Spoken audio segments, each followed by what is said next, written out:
Students, welcome to my channel. Demand analysis को continue करते हुए आज हम पढ़ाएंगे आपको क्या इलास्टिसिटी ऑफ डिमांड। ठीक है, बहुत इंटरेस्टिंग टॉपिक है। टॉपिक आपका 11th में, आपका बीकॉम में, बीबीए में, सीएस में टॉपिक आपके बहुत काम का है। इलास्टिसिटी ऑफ डिमांड, देखो पहले तो एक सिंपल सी डेफिनेशन समझते हैं हम। इलास्टिसिटी होती क्या है? इलास्टिसिटी जैसे हम किसी चीज़ को खींचते हैं, ठीक है, स्ट्रेचेबिलिटी उसकी कितनी है, कितनी खींच सकती है। अब हमने आपको लास्ट टॉपिक में क्या पढ़ाया था? डिमांड अप होती है और डाउन भी होती है। किसके बेसिस पर? प्राइस के बेसिस पर, ठीक है ना। प्राइस के बेसिस पर और इनकम, तो इनकम को तो हम साइड रखते हैं, पहले हम अपना ले लेते हैं प्राइस के बेसिस पे। प्राइस के बेसिस पर जैसे ही प्राइस क्या हो जाते हैं, प्राइस अगर हो रहे हैं अप, तो डिमांड कैसी हो रही होगी? Definitely down. यही तो रूल है, यही तो लॉ ऑफ डिमांड है, ठीक है। इलास्टिसिटी ऑफ डिमांड मतलब क्या हो गया? इसका मतलब price elasticity of demand specially क्या हो गया कि डिमांड में, प्राइस और डिमांड में जो चेंजेस हुए वो किस रेशियो में हुए, कितना हुआ, कितना प्राइस बढ़ा तो कितनी डिमांड में कितना कम हुआ, किस परसेंटेज के हिसाब से। बस वो जो रेशियो होता है ना, वो रेशियो ही हमारा क्या कहलाता है? प्राइस इलास्टिसिटी ऑफ डिमांड कहलाता है। लिखा है ना हमने, is a degree of change in demand in response to a change in price. कितना कितना, अगर 5 रुपये के प्राइस में चेंज हुआ है तो क्या 5 के बराबर ही हमारी क्वांटिटी डिमांड में चेंज हुआ है?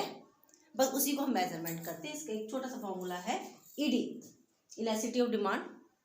इसको माइनस में इंडिकेट किया जाता है, बाद में बताऊंगी reason. Percentage change in quantity demand upon percentage change in price. थोड़ा और डिटेल ले लेते हैं इसको। परसेंटेज चेंज मतलब initial demand, change in demand upon initial demand, change in price upon initial price multiply by 100। ठीक है, पहले तो इसका एक क्वेश्चन समझाती हूँ, फिर मैं ये बताती हूँ कि इसको परसेंटेज में क्यों लिया जाता है और फिर इसको माइनस का ही मार्क क्यों लगाया जाता है। एक पहले तो छोटा सा एक है ना न्यूमेरिकल ले लेते हैं, बुक का ही ले लेते हैं, इससे कुछ स्पेशल। तो देखो जैसे है किसी भी गुड्स के प्राइसेस है, माना अगर किसी भी गुड्स के प्राइसेस पहले जो थे वो 5 थे, समझ रहे मेरी बात को, तो कंज्यूमर उसके 20 यूनिट्स को परचेज कर लेता था जब 5 रुपये था, ठीक है। अभी जो प्राइसेस चेंज हुए वो 5 से कितने हो गए? 7 हो गए, तो चेंजेस कितने रहने लगी? वो 12 यूनिट्स लेने लगा, समझ गए? वो कितनी लेने लगा? वो 12 यूनिट्स लेने लगा। अभी हम इसमें क्या कर देंगे? देखो ये तो हो गया हमारा पी और ये हो गया हमारा P1, ये हो गया हमारा पहले क्यू, है ना, क्यू, और ये हो गया हमारा Q1। इसी को हम इसमें अब इसमें अपने फॉर्मूले में अप्लाई कर देंगे। बहुत सिंपल सा, क्या है इसमें, कुछ भी तो है नहीं। परसेंटेज देखो, पहले चेंज इन कितना हुआ? P upon Q into delta Q upon delta P। Delta मतलब समझ रहे हो ना, डिफरेंसेस, ठीक है। ये वाला P कौन सा होगा? ये इनिशियल प्राइस वाला, यही हमने इसलिए लिखा इनिशियल डिमांड या इनिशियल प्राइस वाला, वही है। तो इनिशियल प्राइस हमारा कितना था? 5 था। तो इनिशियल क्वांटिटी हमारी कितनी थी? क्वांटिटी हमारी 20 थी, समझ गए मेरी बात को। डेल्टा Q, डेल्टा Q माने क्वांटिटी में कितना चेंजेस हुआ? 20 से क्या हुई हमारी? 12 हो गई, कितना हो गया? 8 आ गया। डेल्टा P कितना हुआ? 5 से 7 हुआ था, अपन 2 आ गया। सॉल्व तो करना आप सबको आता ही होगा, कोई दिक्कत वाली बात तो है नहीं ऐसी। कितना हो गया? यहाँ आंसर आ रहा है 1, 4 5 जा और 5 1 जा 5, ठीक है। मतलब क्या हो गया? ED इज इक्वल टू 1, ये आंसर हो गया। ये इस टाइप के क्वेश्चंस आपके आ जाते हैं कि इसमें कितना परसेंटेज चेंज हुआ, क्या हुआ इसके अंदर, ये है इसके अंदर। बात समझ में आ गई होगी। चले आगे, अब कुछ और चीज़ बता दूं इसमें। अभी मैंने आपको ये बात बताई कि नहीं कि इसमें माइनस का मार्क लगता है हमेशा। माइनस का मार्क क्या इंडिकेट करता है? माइनस का मार्क इंडिकेट करता है कि there is a inverse relationship between the price and demand, ठीक है। इसलिए इसमें माइनस का मार्क इंडिकेट किया जाता है। सिर्फ इंडिकेशन करना है हमको, हमारे न्यूमेरिकल पर इस माइनस के मार्क का कोई इम्पैक्ट नहीं पड़ेगा, लेकिन हमको लगाना उसमें माइनस का, क्योंकि ये नेगेटिव रिलेशनशिप है ना, बस इसको इंडिकेट करने के लिए we use minus sign, right. एक और चीज़ आ जाती है कि ये परसेंटेज में क्यों निकाला जाता है? परसेंटेज में इसको सॉल्व किया जाता है क्योंकि ये सिंपल हो जाती हैं वो चीज़ें। अगर हम कितनी इसमें न्यूमेरिकल वैल्यू सॉल्व करें, ये बताओ, छोड़ो आपके मार्क्स आपको परसेंटेज में बताया जाता है कि आपको ओवरऑल पूरा बताया जाता है? परसेंटेज बताते हैं ना, है ना। अभी हमें 2 स्कूलों में माना कंपैरिजन करना है, सोचो आप, तो एक के मार्क्स तो माना 1000 में से आ रहे हैं और एक के मार्क्स 500 में से आ रहे हैं, तो हम तो सिर्फ परसेंटेज निकाल देंगे ना, क्योंकि वो तो फिर गलत हो जाएगा ना। जिस बच्चे के 500 में से 400 आए और जिस बच्चे के 1000 में से 400 आए तो हम तो कह देंगे 400 इज इक्वल टू, नहीं तो उसके 1000 में से आए, उसके 500 में से आए। तो यहाँ पर हम दोनों में कंपैरिजन करेंगे तो किसके बेसिस पे करेंगे, हम करेंगे परसेंटेज के बेसिस पे। इसीलिए डिमांड को यहाँ पर जो हम ये लेते हैं, ये रेशियो अगर हम कैलकुलेट कर रहे हैं और हम ये देखना चाह रहे हैं कि कितना चेंजेस हुआ है इलास्टिसिटी ऑफ डिमांड, किस हिसाब से बढ़ रही है और किस हिसाब से घट रही है, इसलिए हम इसको यहाँ परसेंटेज यूज करते हैं। समझ आ गई? तो लॉजिकली चीज़ों को समझो, डीप ना जाओ, लॉजिकली चीज़ों को समझ जाओ, यही इको है और कुछ नहीं। चलो और बताओ, बहुत अच्छी चीज़ एक हमने पढ़ाया था आपको, स्लोप ऑफ डिमांड का। कहाँ चला गया? चलो है, मिल गया। स्लोप ऑफ डिमांड का है ना, स्लोप माने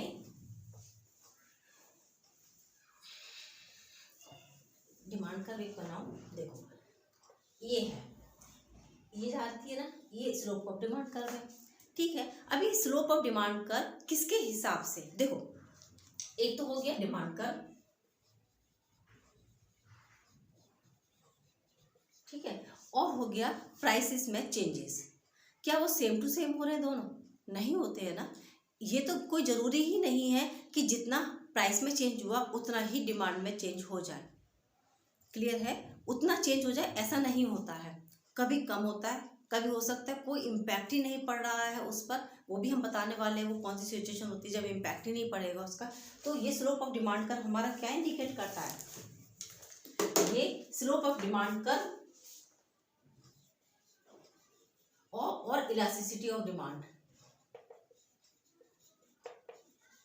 ये दोनों चीजें जो है वो एक दूसरे से बिल्कुल अलग है, ठीक है। स्लोप ऑफ डिमांड करते ऐसे ही जा रहा है, ये तो नीचे जाता है, डाउनवर्ड होता ही है, लेकिन इलास्टिसिटी ऑफ डिमांड, ये दोनों चीजें अलग। इलास्टिसिटी ऑफ डिमांड किस पर डिपेंड करती है ना, कि ये तो वो रेशियो होते हैं कि कभी जो क्वांटिटी है या फिर जो प्राइसेस है उसके अकॉर्डिंग कितना डिमांड में चेंजेस आ रहा है या नहीं भी आ रहा है, ठीक है। चलते हैं हम आगे, बिल्कुल आगे चलेंगे हम। स्लोप ऑफ डिमांड कर्व अगर हम देखते हैं तो हम तो ये इसको डेल्टा पी अपॉन डेल्टा क्योंकि अकॉर्डिंग बना देते हैं, पर इलास्टिसिटी ऑफ डिमांड तो अभी हमने जो फॉर्मूला बताया आप हम उसके बेसिस पर निकालते हैं। क्या चीज़ थी, P upon Q multiply by delta Q upon delta P, ठीक है। इसलिए ये दोनों सिमिलर नहीं होते हैं। इसमें तो सिर्फ हम ओवरऑल ले लेते हैं ना, टोटल लगा लेते हैं। यहाँ पर हम कितना, ये तो हम टोटल चेंजेस के हिसाब से लेते हैं, टोटल चेंजेस कितने हो रहे हैं, और यहाँ पर हम क्या लेते हैं, यहाँ पर हम लेते हैं परसेंटेज चेंजेस के हिसाब से, ठीक है ना। तो क्या स्लोप ऑफ डिमांड कर्व हम किस हिसाब से बनाते हैं, टोटल चेंजेस के हिसाब से बनाते हैं कि प्राइस और क्वांटिटी में कितना कितना चेंज हो रहा है डिमांड में। और अगर हम इलास्टिसिटी ऑफ डिमांड कर रहे हैं तो इलास्टिसिटी ऑफ डिमांड हम बनाते हैं परसेंटेज चेंजेस के हिसाब से, उसके फॉर्मूले के, ठीक है। चलते हैं अब हम आगे चलते हैं। अब हम नेक्स्ट टॉपिक लेकर के आते हैं कि कुछ हमने अभी बताया कि डिस्टिंक्ट कुछ सिचुएशन बताऊंगी अभी आपको कि अगर डिमांड में पूरा चेंज हो जाता है, डिमांड में कम चेंज होता है, डिमांड में कोई चेंज ही नहीं होता है अकॉर्डिंग टू इट्स प्राइसेस, ठीक है। तो सबसे पहले हम सिचुएशन लेते हैं एक हॉरिजॉन्टल स्ट्रेट लाइन, देखो प्राइस में कोई चेंज ही नहीं है पर डिमांड पहले इतनी थी मतलब quantity Q1 Q2 Q3 quantity बढ़ती जा रही, प्राइसेस में कोई चेंजेस नहीं है, डिमांड कर्व हमारा ये जा रहा है। इसे कहते हैं हम परफेक्टली इलास्टिक नहीं सॉरी ये तो इलास्टिक हो गया, इलास्टिक डिमांड। पहले मैं लिखूं फिर मैं आपको बताती हूँ क्या मतलब है इस चीज का। एडी इज इक्वल टू, ये इनफाइनाइट का साइन बनाना आता है आप लोगों को, मुझे बहुत मुश्किल से बनाना आया था पता है, चलो ठीक है। परफेक्टली इनइलास्टिक डिमांड होगी, जैसे बता दूं प्राइसेस अगर 10 हैं फिर भी 10 हैं फिर भी 10 हैं, डिमांड कभी 10 हो रही है कभी 5 हो रही है कभी 20 हो रही है, ये हो जाता है इमेजिनरी सिचुएशन होती है, यानी कि बहुत एसेंशियल जो चीज़ें होती हैं लाइफ के लिए या फिर जैसे वाटर है, ये इमेजिनरी सिचुएशन है। लेकिन क्या है, क्या बता रहे हैं इसमें आपको, ये सिचुएशन नंबर 1 बता रहे हैं कि ऐसा भी होता है, डिमांड सेम है वही प्राइसेस है, प्राइस वही है, 10 रुपये ही है तो 10 ही रुपये है, 10 ही रुपये है। लेकिन डिमांड देखो, कभी 10 रुपये की हुई थी, कभी 10 चीज़ें मांग ली गई, कभी उसमें 5 चीज़ें मांग ली गई, कभी उसमें 20 चीज़ें मांग ली गई। इमेजिनरी सिचुएशन है, लेकिन एसेंशियल जो चीज़ें होती हैं ये उसके लिए होता है। ये परफेक्टली इलास्टिक डिमांड है, परफेक्टली इलास्टिक है। समझ गए मेरी बात को? यहाँ पर प्राइस वही रहते हैं और डिमांड अपने आप से ही घटती बढ़ती रहती है, घटती बढ़ती रहती है। ठीक है, प्राइस वही रहेंगे। ओके, आगे चलते हैं। ये इसमें एसेंशियल चीज़ें तो नहीं आ सकती, इमेजिनरी सिचुएशन रहती है हमारे, है ना। इसमें इमेजिनरी सिचुएशन हम लिख देंगे इसमें। आगे चलते हैं, दूसरी चीज़ बताते हैं हम आपको इसमें। अब आ जाते हैं, जैसे ये तो होगी हॉरिजॉन्टल हमारी, आ जाते हैं दूसरी चीज़ पर, वर्टिकल। वर्टिकल हम पहले वर्टिकल बना लें। क्वांटिटी में कोई चेंजेस ही नहीं, प्राइस पहले इतना, फिर इतना, फिर इतना, प्राइसेस घटते बढ़ रहे हैं, हमारी क्वांटिटी डिमांड में कोई चेंजेस ही नहीं है। क्यों नहीं है? क्योंकि ये हमारी एसेंशियल चीज़ें हैं। वो हमने ऊपर बता दिया था ना भाई, हम कह रहे हैं क्या गलत हो गया यहाँ पर। ये जैसे मेडिसिन होती हैं, जैसे वाटर हो गया हमारा, है ना, कितनी भी महंगी हो जाए भैया, मर रहे हैं तो खानी तो है दवाइयाँ, खरीदो। ठीक है, प्राइस बढ़ रहे हैं, पहले माना वही चीज़ 5 रुपये में आ रही थी, फिर 10 रुपये हो गए, फिर 15, लेकिन भाई डिमांड में कोई चेंजेस नहीं, डिमांड तो है ही उस चीज़ की। क्यों? क्योंकि उसके बिना हम जिंदा नहीं रह पाएंगे। कैसे इंडिकेट करेंगे इसको? ED is equal to 0। Demand, elasticity नहीं है भाई इसमें, है ना, परफेक्टली इनइलास्टिक, इनइलास्टिक, परफेक्टली, वो भी बिल्कुल परफेक्टली इनइलास्टिक है ये डिमांड। समझ गए मेरी बात को? कोई चेंजेस नहीं किसी भी तरीके, क्योंकि इसके बिना हम जिंदा नहीं रह पाएंगे। ये होता है इलास्टिक, परफेक्टली इलास्टिक, पूरी तरीके से उसके अंदर क्या है, इलास्टिसिटी है, इसमें कोई चेंजेस नहीं। प्राइस में खूब चेंजेस होते हैं, डिमांड में चेंजेस नहीं होंगे, या डिमांड में चेंजेस ही चेंजेस हैं। यहाँ डिमांड में कोई चेंजेस नहीं, एक दूसरे के अपोजिट कंडीशन। आ जाते हैं एक और, थर्ड वन, सिचुएशन नंबर 3 पे पहुंचते हैं हम लोग। Rectangular hyperbola. ठीक है, रेक्टेंगुलर हाइपरबोला,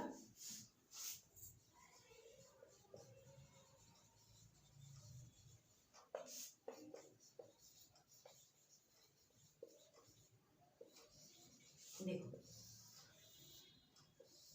हो रहा है चेंज, सिचुएशन के हिसाब से, थोड़ा कम, कभी थोड़ा ज़्यादा, थोड़ा कम, कभी थोड़ा ज़्यादा, पर चेंजेस होंगे। ठीक है, ये नॉर्मल गुड्स होती हैं, जैसे उसमें होता है। नॉर्मल गुड्स कौन सी गुड्स होती है? जो हमारी इनकम के हिसाब से, जिनको हम यूज़ करते हैं। ठीक है, इनकम के हिसाब से जिसको हम यूज़ करते हैं, इसको हम कहते हैं ED is equal to 1। ED is equal to 1, समझ गए? इलेक्ट्रिसिटी ऑफ डिमांड कितनी होगी? यहाँ पर 1 हो जाएगी। और हो सकता है प्राइसेस के हिसाब से बढ़ रहे हों तो हमारी डिमांड कम हो जाएगी, घटते हैं तो डिमांड हमारी इंक्रीज हो जाएगी, उस हिसाब से इसको कहते हैं रेक्टेंगुलर हाइपरबोला। ये हम यहाँ पे देख लेते हैं कितना, किसमें कितना कितना चेंजेस हुआ है। समझ में आ गया होगा, आई थिंक आपको मेरी बातें यहाँ पर क्लियर हो गई ही होंगी। ये नॉर्मल गुड्स की कंडीशन में होता है। चलते हैं आगे। फैक्टर्स हैं, अभी जैसे हम ये पढ़ा दिया तो ये दिमाग में आ रहा होगा कि भाई क्या है फिर, ये कैसे, कौन से वो फैक्टर्स हैं जो हमारी डिमांड को इफेक्ट कर देते हैं डायरेक्टली, है ना। तो बस छोटी छोटी चीज़ें, जरा जरा सी चीज़ें, हम इको को बहुत सिंपल तरीके से पढ़ाते हैं। पता है बुक में दिख रहा होगा, ऐसा आपको लग रहा होगा जाने कितनी टफ चीज़ें हैं ये, कितनी टफ चीज़ें हैं। कुछ नहीं है, बहुत आराम से फैक्टर्स पढ़ेंगे हम। तो देखो फैक्टर्स में, देखो पहले आ जाता है nature of commodity. Nature of commodity पहले मैं लिख लूँ, अभी समझाती है आपको क्या है ये।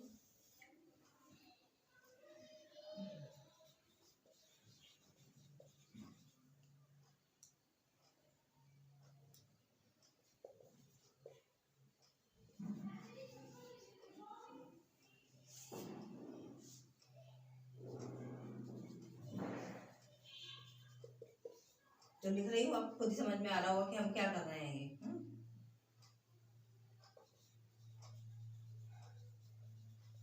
जो अभी पढ़ाया था वही इसमें आ गया सारा।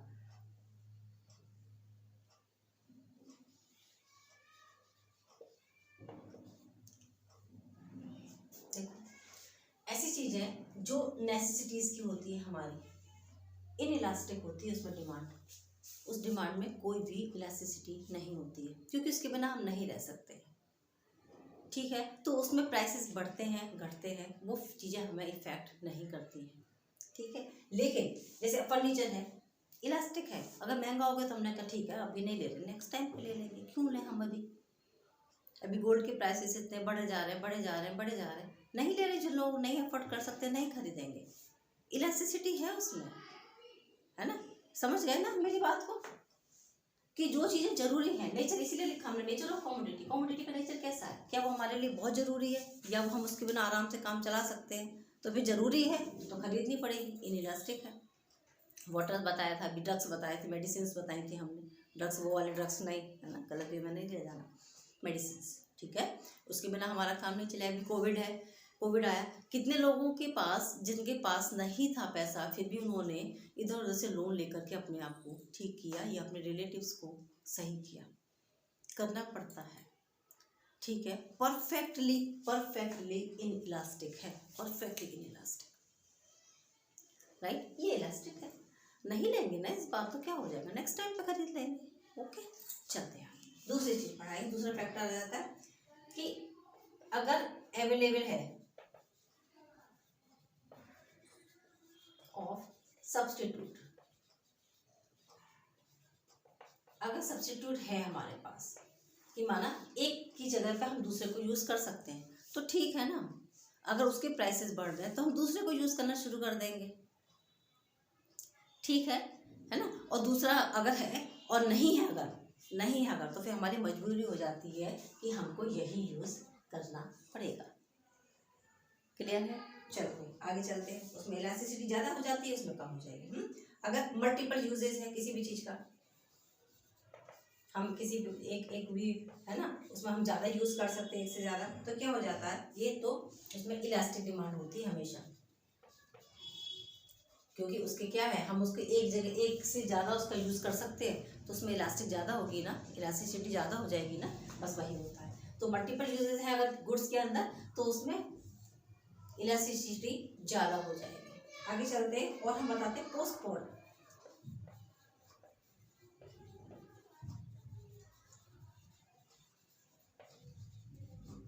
इलास्टिक गुड्स में, इलास्टिक गुड्स है, अगर हमने कहा कि ठीक है ना इस बार अगर नहीं खरीदेंगे तो नेक्स्ट टाइम खरीद लेंगे, हम खरीद सकते हैं आराम से, तो ये लॉ यहाँ पर एप्लीकेबल ही नहीं होगा। डिमांड पर प्राइसेस हो भी रहे हैं, ठीक है कोई बात नहीं, हम आगे जा करके ले लेंगे उस चीज़ को, ठीक है ना, बस। और बहुत एक अच्छी चीज़ आ जाती है, ये तो हमने आपको अपने आप ही समझ में आ रहा होगा भाई, इनकम है कंज्यूमर की बढ़ रही है तो उस पर उसके प्राइस का कोई भी इम्पैक्ट नहीं पड़ेगा। क्लियर है ना। और आ जाते हैं बायर्स की इनकम, ये तो हो गया हमारा। हैबिट ऑफ कस्टमर या कंज्यूमर्स, अगर किसी कंज्यूमर की हैबिट में कोई चेंजेस आ रहे हैं तो उस हिसाब से डिमांड हो जाती है मार्केट में।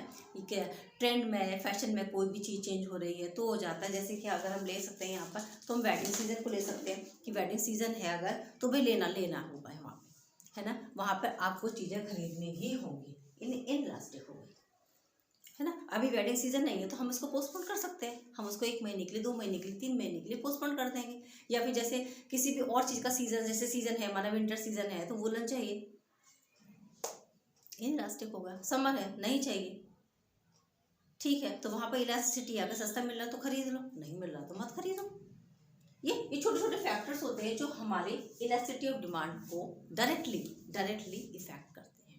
आई थिंक आपको समझ आ गया होगा। फिर भी इससे रिलेटेड कोई भी करी हो तो आप मुझे डेफिनेटली कमेंट बॉक्स में जाकर के कमेंट करें, या कुछ और टॉपिक पे आपको मेरा वीडियो चाहिए तो आप उसके लिए मुझे बता सकते हैं, या इसमें कोई कमी रह गई हो तो उसके लिए भी आप मुझे बता सकते हैं। नेक्स्ट टॉपिक के लेकर के आएंगे हम, डिमांड के साथ क्या चलती है, सप्लाई। तो नेक्स्ट टॉपिक का मेरे वेट कीजिए, बहुत जल्दी सप्लाई का वीडियो आपके पास तक पहुँच जाएगा। ओके चिल्ड्रन, तब तक के लिए टेक केयर, गुड बाय।